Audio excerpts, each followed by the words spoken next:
자, 오늘 3월 12일 금요일 시장 마감했습니다. 최근 미국 증시의 급상승과 함께 우리나라 증시 오늘 코스피, 코스닥, 외국인과 기관의 양매수가 들어오면서 이틀간 양봉으로 마감했습니다. 그동안 위아래로 변동성이 심했는데 이제부터 중요한 것은 변동성이 진정되면서 잠잠해지는 게 중요할 것 같습니다. 내가 주식을 매수했을 때 그게 적극적인 반응이 나오기를 원한다면 잠잠해진 다음에 그 뒤에 타이밍이 상승일 때 진정되었다가 올라가는 초기 타이밍을 공략하기 위해서 지금 자리가 진정이 되는 게 가장 중요할 것 같습니다. 또 나스닥이 막 2% 떨어지거나 우리나라 증시도 2% 이렇게 떨어지면서 계속 변동성이 줄어들지 않고 위협적인 하락이 나온다면 또 당분간은 시간을 보내야 될 수도 있습니다. 지금 무작정 따라 들어가는 게 아니라 차트를 예로 들자면 오늘 미래에셋 벤처 투자라는 종목이 있었습니다. 제가 이 종목으로만 여기서부터 여기까지 한 7번 스캘핑을 했는데, 자, 반응이 나오는 자리가 올라갔다가 진정될 때 그 반응이 나옵니다.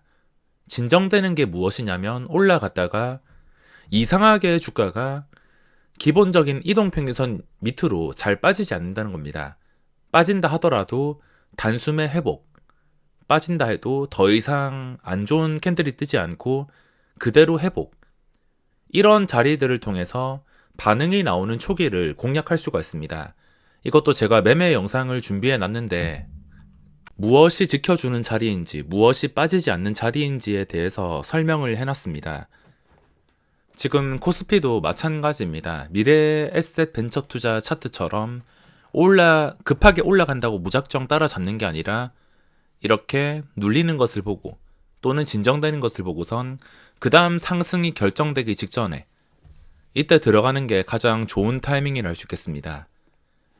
일단 올라오는 걸 급하게 따라 들어간다면 그대로 물려서 또 지독한 패턴을 맞을 수가 있기 때문에 올라간 자리가 진정되고 하락으로 변동성이 줄어들고 안 빠지는 것을 보고 따라 들어가야지 안정적으로 매매를 할 수 있겠습니다.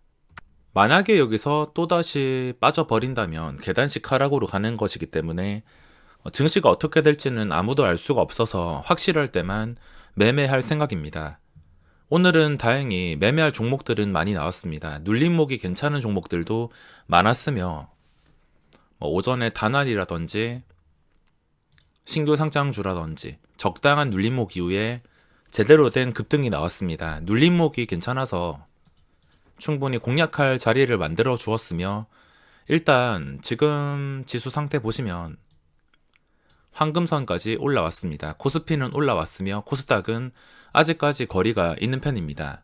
만약에 이거 회복해 준다 하더라도 바로 따라 들어가기에는 부담스러울 것 같으며, 그나마 코스피에서 지금 삼성전자랑 같이 보고 있는데 삼성전자 황금선 오늘 터치를 하긴 했지만 음봉으로 마감을 했습니다.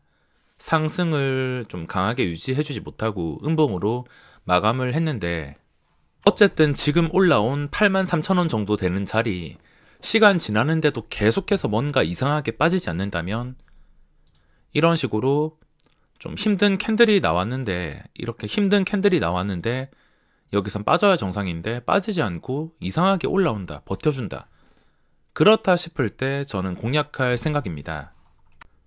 오늘 수급이 외국인 순매수와 또 쓸데없는 금융투자 쪽에서 들어왔으며 많은 분들이 연기금이 어디까지 파는지 궁금해 하시는데 오늘도 매도가 나왔습니다.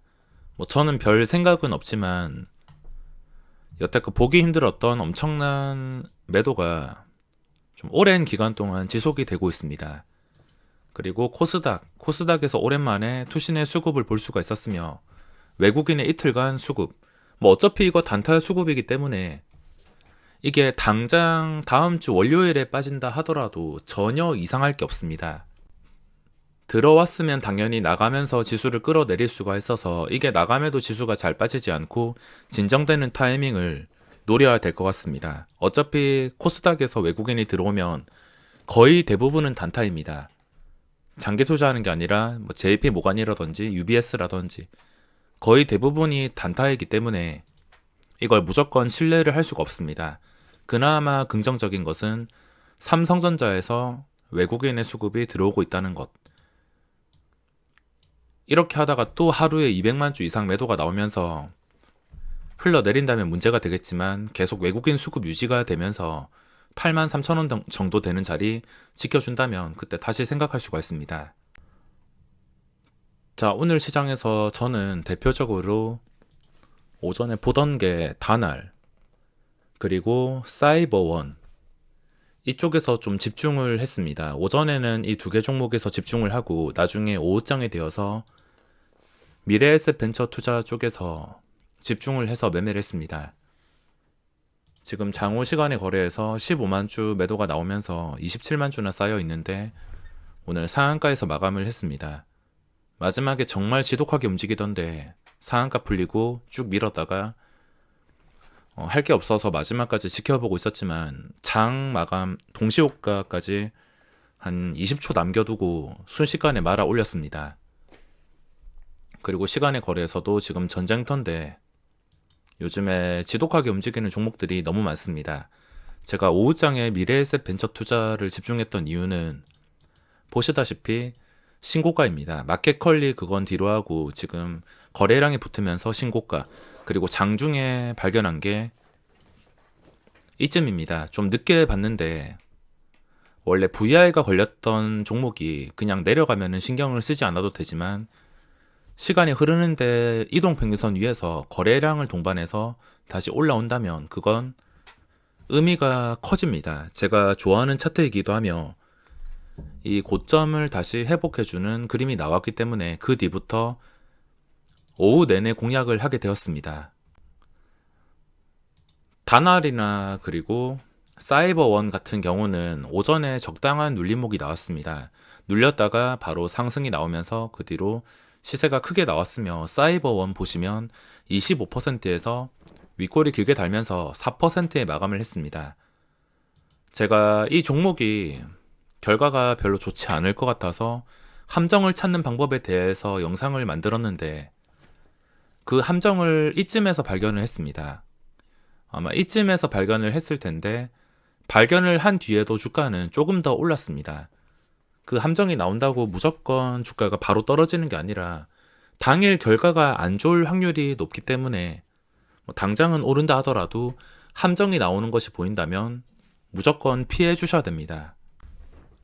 제대로 매매를 해도 손해를 보는 시장인데 이런 함정을 봤음에도 대응을 하지 않고 그 함정에 맞서려고 한다면 이런 식의 안 좋은 결과를 초래할 수 있기 때문에 뭔가 이상하다, 인위적으로 움직이고 일부러 매수를 유도하는 것 같다 싶으면 그냥 깔끔하게 매매를 포기하시는 게 좋습니다.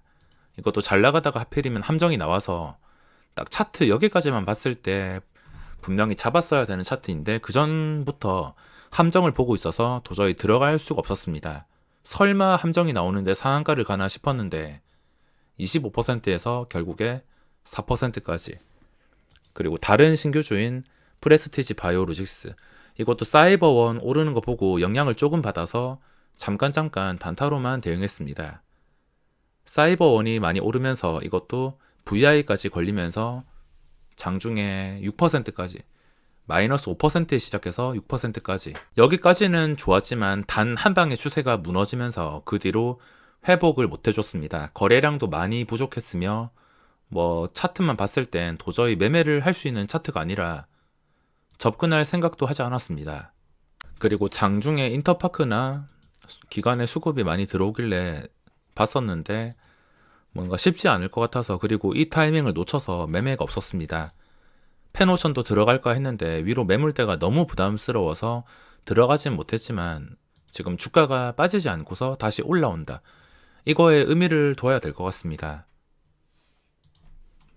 요즘에 해운주들 잘 나가고 있는데 음봉이 크게 나왔음에도 잘 빠지지 않는다, 이런 차트 어디서 많이 봤는데 오늘 떴던 미래에셋 벤처투자 음봉이 나왔는데 빠지지 않고 그 뒤로 계속 좋은 캔들만 나오면서 회복해 주었다. 이거 자체가 의미가 있습니다. 펜오션도 지금 더 이상 떨어지지 않고 음봉을 다 회복해서 유지해 준다면 그 뒤부터는 장대 양봉이 나올 수도 있어서 여기서 과연 계속해서 좋은 양봉이 유지가 되는지 지켜볼 만한 가치가 있습니다. 오늘 시장에선 접근하려 했지만 거래량이 크게 나오지 않고 위로 매물대가 많아서 들어가지는 못했습니다. 그리고 갭 상승만 높게 뜨고 힘을 쓰지 못한 것들, 네이버 어제 시간에 거래해서 0.7% 정도 오르길래 들어갈까 말까 고민하다가 들어가지 못했는데 6%나 시초가가 형성이 되었습니다. 그리고 그동안 시초가만 높게 형성이 되는 위지웍 스튜디오 예상 체결에 좀 높게 잡혀서, 그리고 그전 고점인 10,000원쯤에서 시작을 해서 설마 이번에도 그러겠어 하고서 지켜봤는데 역시나 주가가 정말 지독하게 움직이는 종목입니다.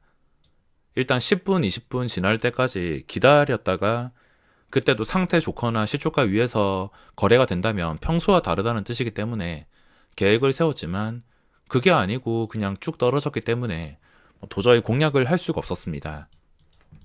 다날 같은 경우에도 눌렸다가 그대로 상승. 이렇게 시장에서 거래 대금이 크게 몰리는 종목은 눌림목만 잘 활용한다면 잠깐 튀어 오르는 타이밍이 있어서 거래 대금이 많이 몰리고 뭔가 차트가 예쁜 종목들, 그런 종목들은 눌림목을 공략한다면 한번 튀어 오르는 구간에서 수익을 챙길 수가 있을 것입니다. 거래 대금 상위에 다날, 사이버원, 박셀바이오, VI가 걸리는 건 봤지만 황금선 아래 있었기 때문에 공략을 하지는 않았습니다. 그리고 지어소프트, 이것도 괜찮았는데 신고가에 좀 괜찮았는데 그전 고점 유지해주지 못하는 거 보고 공략을 하지는 못했습니다. 보시다시피 황금선이 모든 걸 말해주고 있으며 황금선 위에 있는 시간이 오래되면 오래될수록 상승할 가능성은 높아지는데 계속해서 아래에 있었기 때문에 들어갈 수가 없었습니다. 그리고 심심하면 오르는 종목 중 하나인 삼성출판사, 요즘에 나스닥 상장 관련되면은 모조리 엮여가지고 미래에셋 벤처 투자라든지 삼성출판사라든지 무조건 엮이면은 올라가는 시장이었는데 이것도 심심하면 급등이 나오는 종목입니다. 그 전에 급등이 많이 나왔기 때문에 신고가라고는 하지만 저는 자신이 없어서 구경만 해야 될 것 같습니다. 분봉 움직임만 보더라도 오늘은 정말 양호하게 움직였는데 이거 잘못 잡으면은 한순간에 이런 식으로 안 좋은 캔들로 힘든 상황이 찾아올 것 같고 자신이 없어서 공략할 생각은 없습니다. 그나마 지금 대형주 중에서 LG전자랑 삼성전자 두 개가 추세가 회복된 다음에 유지가 되기를 바라고 있으며 다음 주 시장은 급하게 올라가지 않아도 되니까 유지만 좀 해주면 좋겠습니다. 최근 시장이 좋았을 때는 하루에 크게 수익이 날 때도 많았는데 요즘에는 또 위축이 되고, 원래 제 하루 목표 금액이 50만원에서 100만원 정도입니다. 그 정도만 벌어도 만족하기 때문에 요즘에는 그냥 최소 금액만 벌자 생각하고 좀 천천히 대응하고 있습니다. 시장에서 좀 괜찮은 차트가 나왔을 때, 조건이 괜찮은 종목이 나왔을 때만 매매하려고 노력을 하고 있으며 돈을 못 벌어도 상관없으니까 이번 달은 어떻게든 손실 없이 마감하자 생각하고 노력하고 있습니다. 자, 그럼 오늘 영상은 여기서 마무리하겠습니다.